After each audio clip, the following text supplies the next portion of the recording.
So what is return on investment, or ROI as it's sometimes called? Well, ROI is simply a financial metric used to evaluate the profitability of an investment. It's closely linked to other financial terms, such as the payback period, which is how long it takes for an investment to pay itself back. Sounds obvious. But how do you calculate the return on investment? Well, the return on investment, the basic calculation, and if we get a chance tonight, we'll go into a little bit more detail on some of the things you can add into this calculation to give it a little bit more, if you like, validity in terms of the real world, rather than this very, very simple method of calculating, which is basically the net profit divided by the total investment. And that will give you your ROI. Simple as that. And if you multiply it by 100, you'll get it as a percentage. And typical values for small businesses and independent garages are somewhere between 15 and 30%. So what that means basically is for every pound that you invest, you'll get 15 pence back, or 30 pence back. So you can see that that's like an overall figure, and some investments will be better and some will be worse, and you have to make a decision on whether or not you're going to make those investments. Now, one of the things we're trying to avoid as small business owners is making decisions on investments based on what I call your gut and your gut feeling. That's where it comes from. So, when I speak to people, why did you make that investment? Why did you buy that piece of equipment? Why did you hire that individual? Why did you increase the size of your garage? Whatever it is, often what I get back is that they didn't have any data to base it on, so they went with their gut feeling. Now, I've said it before and I'll say it again.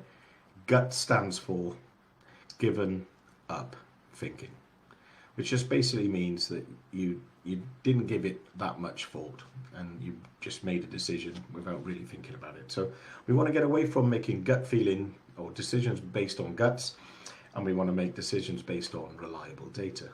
And that is the first problem. So what do we use ROI for? Well, I've given 3 examples, I suppose, in the brief synopsis of what tonight's training topic was about. And the first one is to help predict future income.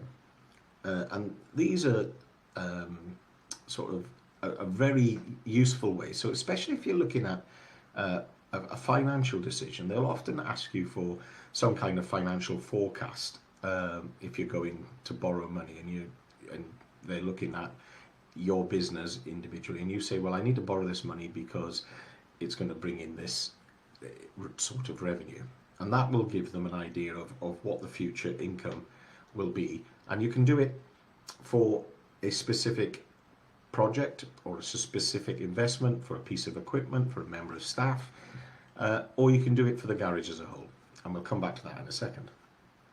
The second reason I've given it is to calculate the return on investment of training.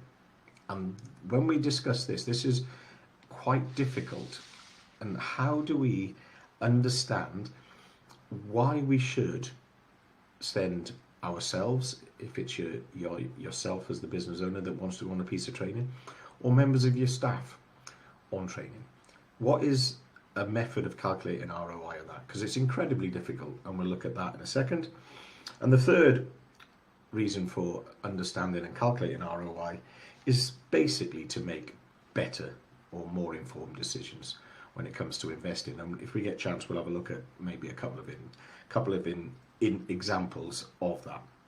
And within that, we'll maybe try and look at how we can make the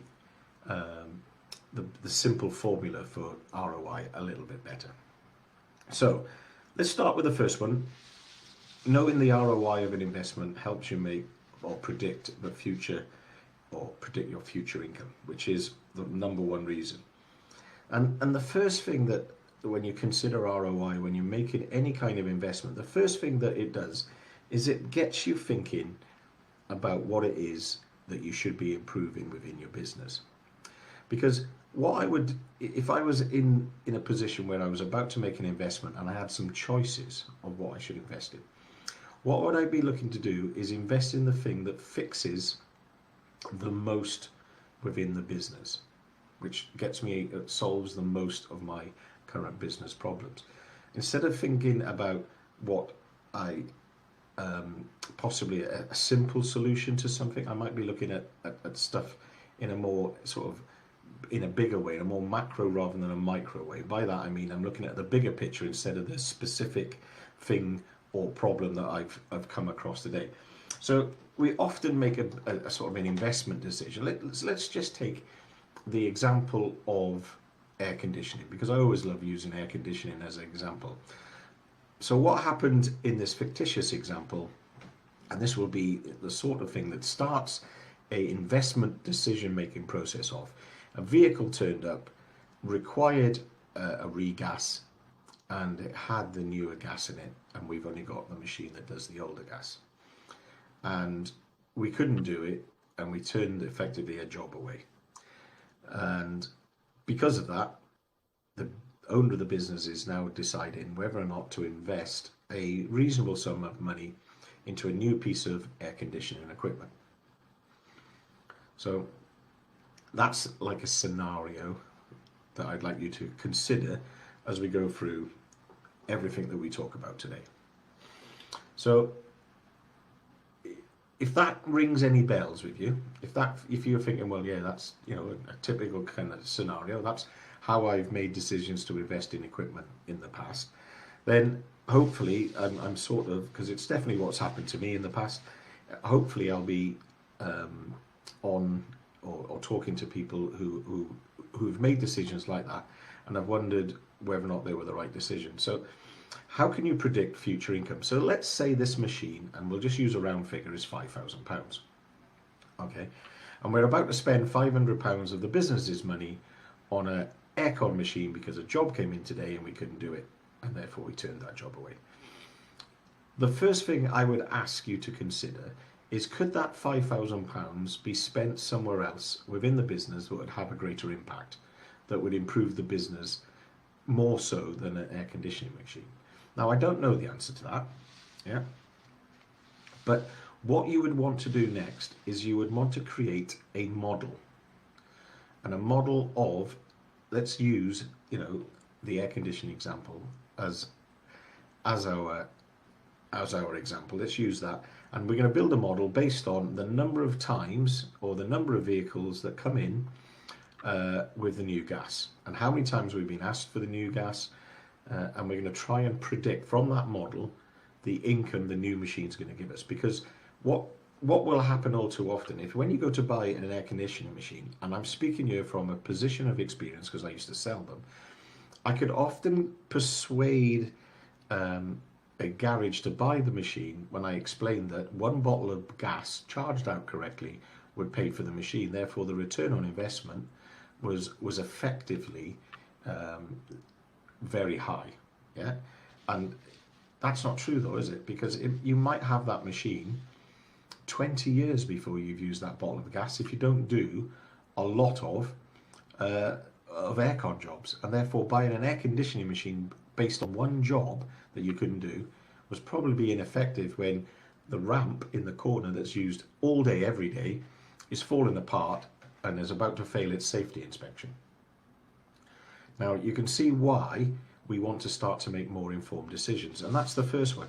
You want to be able to predict the future income from your investment, and that requires, and we've done a training topic on this before, modeling the business as a whole and then modeling separate parts of the business.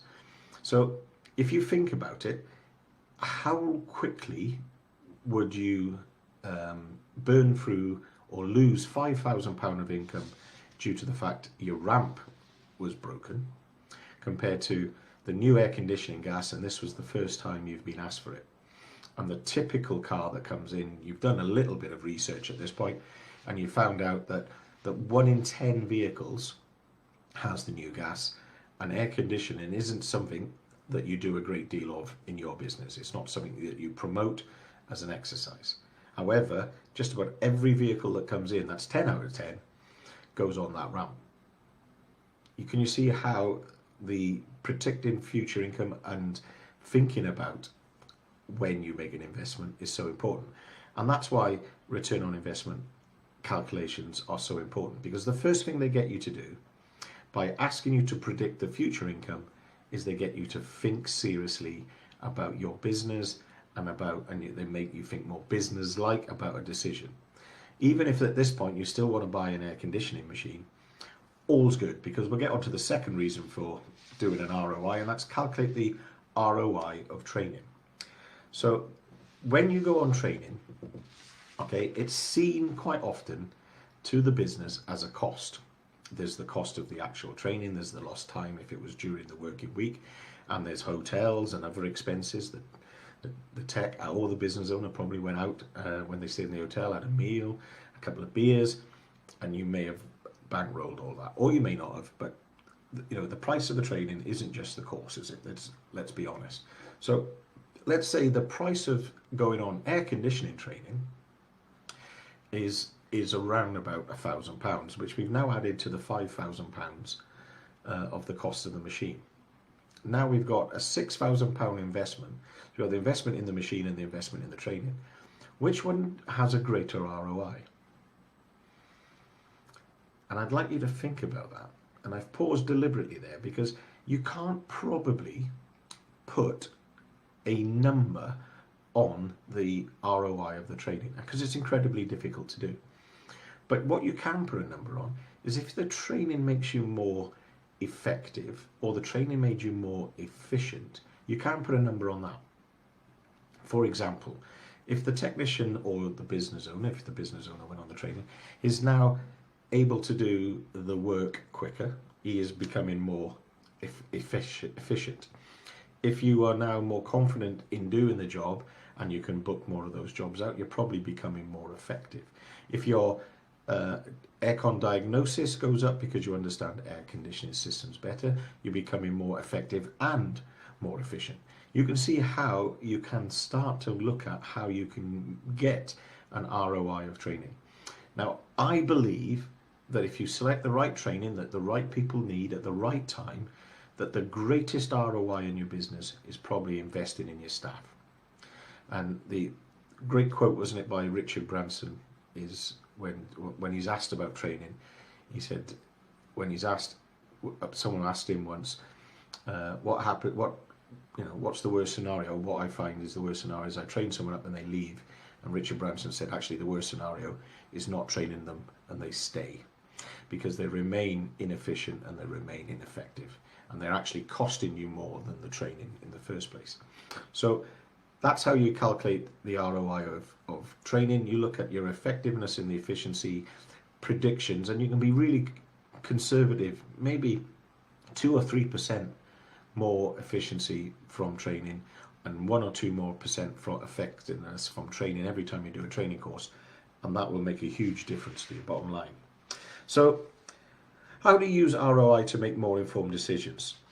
Yeah, well, the first thing you want to do is build a better calculator than the one we first used, which is you're going to look at how much net profit it makes and how much total investment there was. So right now, for our simple one, we've bought an air conditioning machine at £5,000, and we think somehow we've come up with, we've modelled it up, and we think the air conditioning machine will make a net profit over a period of 5 years of around about £7,000. So that's about 140%, so slightly better than the average, which was 15 to 30% that we said at the beginning. However, that was equipment A. Equipment B, being the ramp, if we want to use it that, let's say the ramp was expensive, it was another £5,000 one. The fact that the ramp is no longer being able to be used because your old one's just failed its safety inspection, and let's say, for example, you spent the £5,000, you can't afford now another £5,000 for the ramp. How much money are you losing, which is another way of looking at return on investment, is not doing it. And let's say that you're now in a position whereby you will probably lose more money than probably each month than the air conditioning machine could have made you in 5 years, which was £7,000. which one would you have bought if you had done the calculation? So you can see how, looking at choice A against choice B and seeing which one delivers the better return in the first place is one way of looking at it. But look at what it could also cost you by not investing, which is another way of looking at it, which is cost avoidance as opposed to income generation. So you can see that you can even do this when it comes to employing a member of staff. You can look at, and we did this when we did the previous training about modeling, where we can effectively, you can look at what you do now and you can work out how much each member of staff costs you and how much each member of staff brings in, and do ROIs on that, and look at when you build your ideal business and you model that, when it comes to making the decision, you already have a good idea of the ROI of a member of staff, etc., etc. Whistle-stop short tour, if you like, of ROI. It's a much bigger subject than that, because you can include things like net present value in your ROI calculations. You can start to look at how much it brings back over periods of time, and then you can look at the payback period for a piece of equipment. Will it pay back within the time that you've possibly borrowed money, etc., etc. It all rolls in. If there are interest payments, they have to go into the cost of the investment. All of that other stuff that you can build into a simple ROI calculation that makes it a far better tool to make informed decisions. If I've made you think about your next investment, then I've done my job. If you want any more information about ROI or how you could possibly join the Atomic Success Program, which is the paid version of this training, it looks like I may be able to take on 1 or 2 people, more garages after Easter. So if you're interested, send me a direct message and we'll get you hooked up on a call. Hopefully I'll have made you think a little bit more about the next invest you make, and hopefully you're not going with your gut, because remember, gut stands for giving up thinking. Thanks for your attention, and I'll see you all guys